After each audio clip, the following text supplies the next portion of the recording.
Yesterday we were getting the weeds burned out of the side of the house, and we about 30 minutes later we were going to the store. So I went inside. I said, "Let me use the bathroom before I go to the store." And when I went into my master bathroom, it was just filled with smoke. So I figured it was something from the weeds still burning or something. So I came outside, and when I came outside, there was no flames or anything, but there was smoke. So I asked my daughter to grab my sledgehammer because I started feeling the wall, and the wall was hot. So I figured the fire was in the wall. So I just took my sledgehammer and busted the wall open, called 911, used the neighbor's hose, and we just extinguished what was on fire. And then the fire department showed up and they cut the wall open real big and made sure all the fire was out. And that's where it ended up. What did it look like when you hit it with the sledgehammer? So the first time I hit it with the sledgehammer, a lot of like ashes and ambers came out. And so we knew there was actually a fire, and that's when we made the call and started using the water.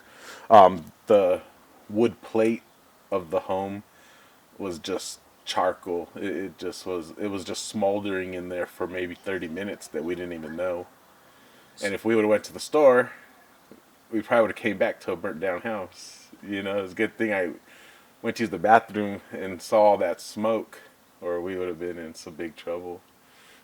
So what was it exactly that was on fire?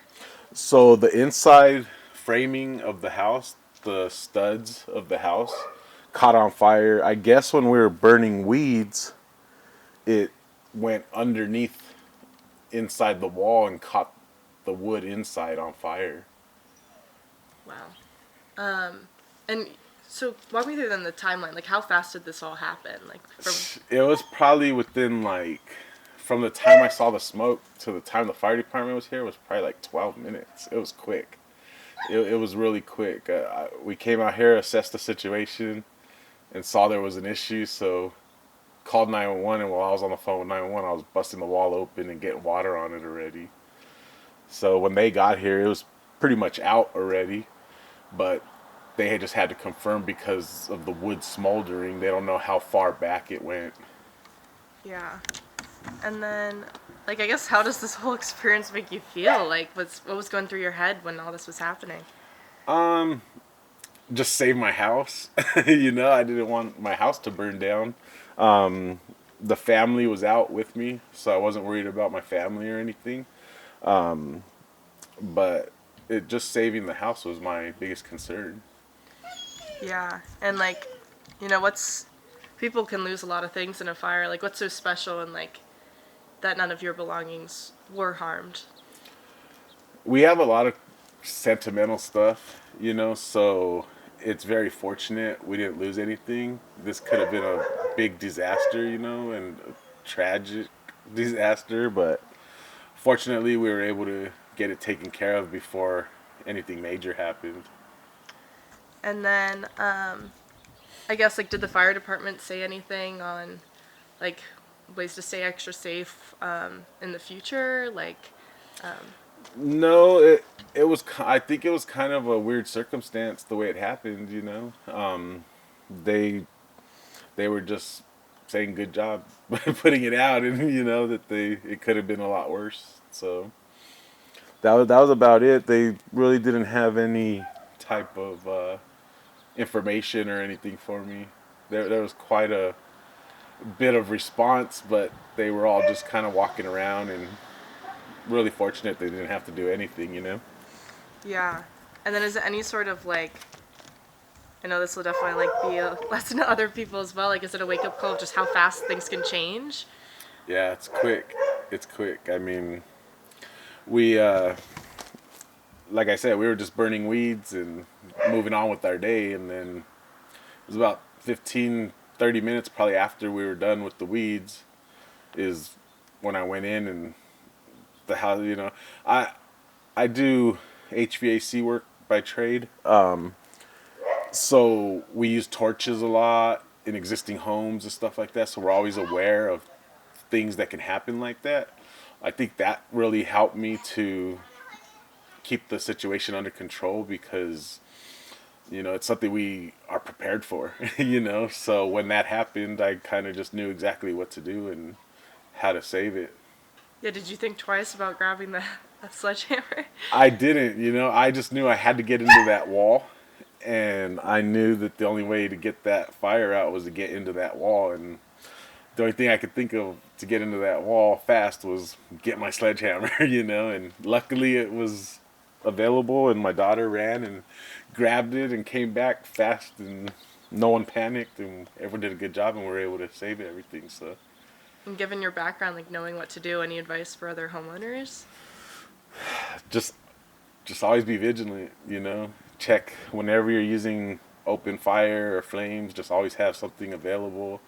Something like this is kind of hard to know because it's already a lot of damage by the time it's happening. So really, I don't have any good advice. Just be safe, and always be vigilant of what you're using and what you're working with. Definitely. And then also like the fact that you could have been at the store, is that also then a new thought of, stand by a little longer, make sure everything's set? Yeah, that's kind of our biggest thing now that we look back on it. Like if we would have just went to the store, we would have came back to something really worse. And the other thing we think about a lot is my wife and I go to the store a lot. I just leave our kids here. We're just gonna run. We'll be right back. We're just gonna run, or they don't want to go. And we're very fortunate, and thank God, all night and day that we were able to find that they weren't here alone, things like that. So we're really happy about that. Definitely. And how old are your kids? They're 15 or 16 and 14. Okay.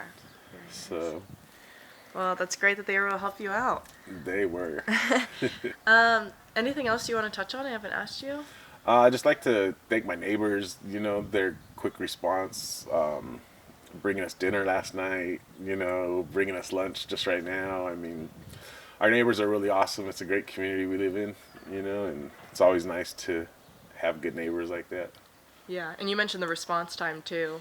I'm sure that was a big deal, or? It was really quick. I was really impressed with the Hurricane Valley Fire because I think I think from the time I called and knew there was flame, or it wasn't flames, it was smoldering, but the time we knew from all the smoke and everything, and I called and got everything, it probably wasn't more than 12 or 15 minutes, before they were here, sirens on, and doing what they needed to do, so we were still getting the dog out of the back, and they were here already, because that's how fast it all went. So Wow. it was pretty quick.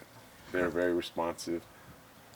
And then have they said anything about like how long is this going to take to kind of get your house back to normal? What are the next couple steps? That we don't know. We're meeting with some insurance adjusters today. The restoration company will be here today. Today's the day. It happened so late last night. Everyone's set up to come today and go through everything and let us know what exactly we're going to have to go through to get it back in order. They got machines set up inside, helping with the smell. There's a lot of smoke inside. But the fire happened like under the bathtub where it started. So I guess that cavity in there is what allowed for the heat to rise, or allowed it to start on fire because of that. It wasn't packed in insulation or anything. There was a void in there. So I think that's kind of what helped the fire to keep smoldering. Are you guys still living in here? Like We are. We don't think we're gonna have to be displaced, but that's what we'll find out today. It's still early in the situation, so we really don't have a lot of information on it or what's gonna happen. That we're supposed to find out all today. So. Yeah. You said a little hard to get sleep after an incident like this. It was a tough night. We keep thinking in your mind, like, is it still smoldering? Are we gonna wake up to more smoke sometime tonight or something? And I think it was probably 1 or 2 before we finally got everything ready for bed. So yeah, it was a long night, long sleepless night. The wife and girls got them emotionally, what the could haves and what ifs and stuff. So it was a lot of that through the night.